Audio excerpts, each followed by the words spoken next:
Deux incidents ont eu lieu mardi. À Bordeaux, un professeur a été agressé par l'un de ses élèves au lycée Trégé.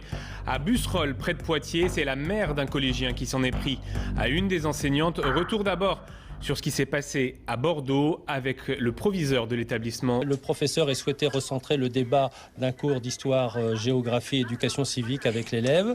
Et l'élève qui n'a pas voulu, a voulu poursuivre sa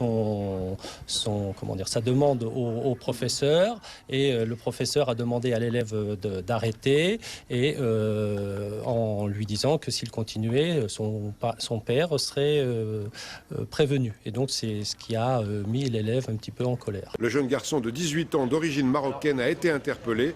Il a frappé son professeur à cause d'un cours portant justement sur le système politique du Maroc. Les élèves, on l'a vu dans les années récentes, s'en sont pris fréquemment à des enseignants. Le cas des parents est plus rare, mais ce sont aussi des cas qui existent. Alors pour nous, cette hausse provient du fait que peut-être une certaine culture de l'impunité s'est fait jour dans l'établissement. Ambiance inédite ce matin au collège Jules Verne. Les élèves attendaient de savoir s'ils auraient cours aujourd'hui. Étant donné la gravité de l'incident d'hier, l'équipe enseignante fait valoir son droit de retrait pour la journée d'aujourd'hui, le 13 septembre. Les professeurs sont présents dans l'établissement et mènent une réflexion commune. 8h30 hier, le cours d'histoire s'arrête brutalement. La mère d'un élève vient de faire irruption dans cette classe de 4e.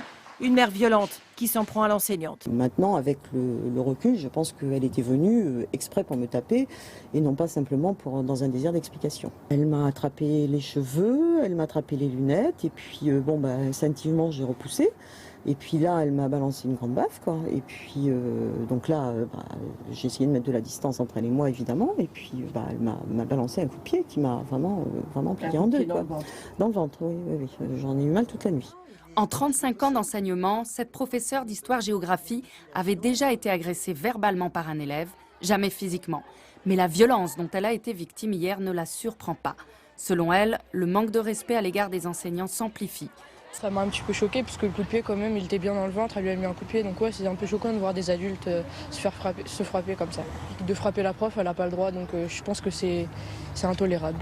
La mère du collégien n'aurait pas supporté une remarque dans le carnet de correspondance de son fils pour un travail non fait et l'oubli répété de son livre. Une agression en plein cours, les parents sont choqués. Je n'admets pas qu'on puisse faire ça dans un établissement scolaire et pour les enfants ça peut être que très choquant. Je n'aurais pas hésité. Je suis désolé, je suis père de famille, non. Il faut savoir se contrôler. Je trouve ça déplorable parce que si maintenant les parents, les professeurs ne peuvent pas mettre des mots dans les carnets de correspondance sans que ça tourne à la pugilat, c'est du grand n'importe quoi.